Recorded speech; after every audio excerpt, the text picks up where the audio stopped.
problem that the world has today is us. We're having such a huge impact through most things that we do. Whether it's building roads or CO2 that we produce, or raping our oceans, etc. The impact is just so big that the planet is having a hard time coping with it. So I guess I would leave humans out, and then the rest would be all right.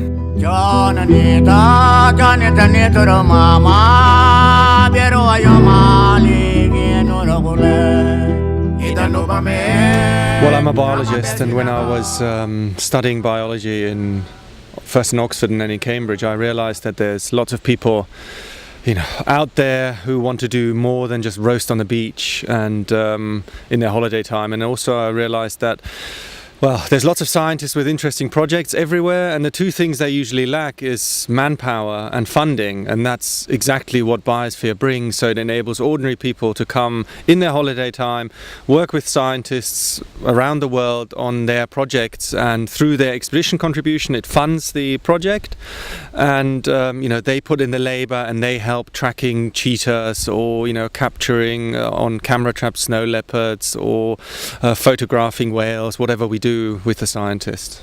Okay. Can you talk us through one of your expeditions? Well, since we're in Australia, let's do one that's closest to Australia. We are thinking about doing expeditions in Australia, but that's maybe 1 or 2 years down the line. But Oman is an Arabian leopard expedition. So what we do there is we work with Diwan, which is the royal court. They have a department for nature conservation, and we work with their people, and we work with the Ministry of Environment and Climate Affairs. And we do a survey of leopards in an area where they still exist. They've been pushed back along the Arabian Peninsula almost everywhere, but there are some mountainous regions in Oman where they still persist, but we don't really know how many there are there, and that's kind of the baseline data that you need in order to be able to do plans on how to conserve them over time. So we're in the early stages of that project, and we're doing a survey of how many there are and training locals and building capacity at the same time. You mentioned the locals there. What elements, what benefits do you think Biosphere Expeditions bring to the local people? Well, it's central that we do, and that the locals see an incentive for keeping these animals alive. Long gone are the days where we say, look, this is a national park, everyone out, we'll post guards around it, and try and protect the wildlife inside. It just doesn't work. But if you can show the local guy that there is some money to be made, and money rules the world. Let's not mince our words here. If you can show them that, I'll give you an example from Africa. If you can show the guy, well, if you kill the elephant, you might make $600 by selling the ivory, but if you keep it alive, you can show it to tourists, for the next 30 years, and each year you'll make 150, and they can do the sums themselves. So it's creating incentives for people to keep these animals alive. We biologists say what pays stays. So in Oman, for example, we're thinking of ways of doing, creating incentives for people, setting up a program where they can show the animals to tourists that come along. There's a research center that we're involved in setting up, and a visitor center. And we're also training them. We're using them during our expedition times as cooks, as guides, as porters, etc. So it brings in money into the local community. Fantastic. And what the people who go on the tours, it sounds like there's obviously quite a large adventure element to these tours. They're not just to just sit back, turn up in a bus and see an animal kind of tour. Can you talk us through some of the adventure angles that the tours involve? Well, we actually don't call them tours for that very reasons. We call them expeditions because, our tagline is experience conservation in action. So it's not getting on the bus and being spoon-fed lions on the savannah with all the other tour buses. It's about having a project there. Your primary reason of being there is helping the local scientists conduct this project. And the beautiful thing about biology is that a lot of it is stamp collecting. And by that I mean it's simple tasks that people need to do and that they can do without being biologists, but someone's got to do them.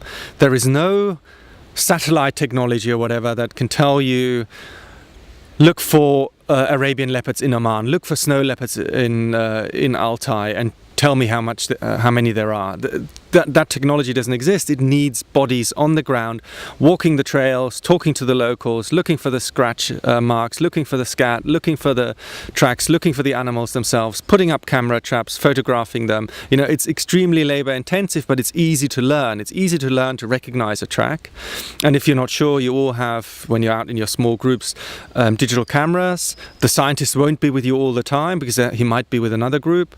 So you just take a photo, bring it back to camp in the evening. The scientist looks at it and says, no, that's actually a wolf. We're not interested in that. It says, oh, that's an Arabian leopard track. Let's go back there. And you'll have a GPS and you will have logged the photo that you've taken, so we can easily find it. So we explain to people how to record the data, how to fill in data sheets, how to work with a map and a compass, and how to recognize tracks. And then it's always the same whether you do what's called a transect underwater, on a reef check coral reef survey expedition.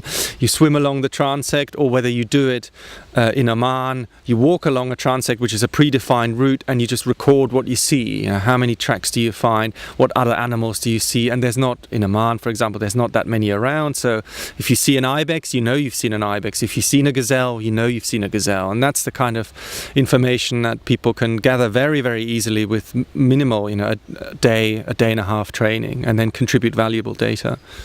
Fantastic. So there's a large element of trekking and four-wheel driving, I would imagine. How fit do people have to be to go on the expeditions? Well, we don't put any prerequisites on other than you have to be able to speak English, which for the Aussies is obviously no problem. And for the diving expeditions, you have to have a diving qualification, but that's it. There's no fitness qualifications, and by that I mean that we have so many projects that there's something for everyone. We've had people in wheelchairs on our Azores expeditions, which is mainly boat-based, where we work with whales and wolves. Whales and dolphins. And we've had, people hard of hearing, people from, 18 or 16 to, I think the oldest was 87.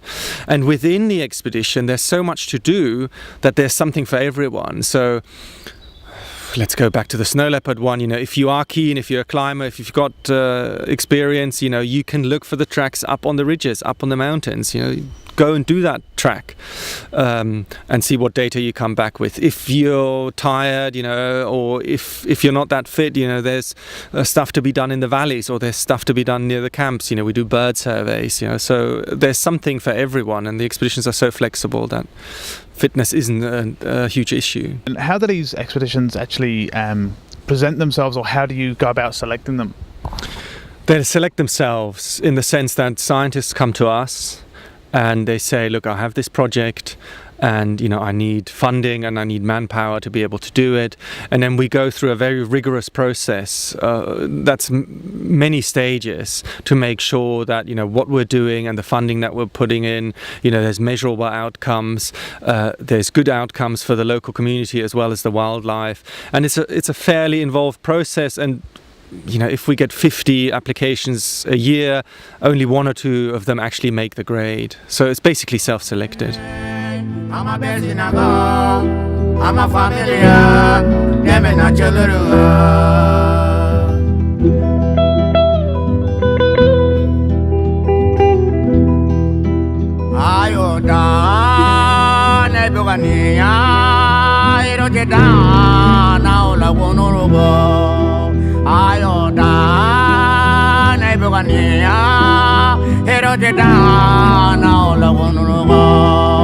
Nigirali weyo na unogujura na unagaya ya la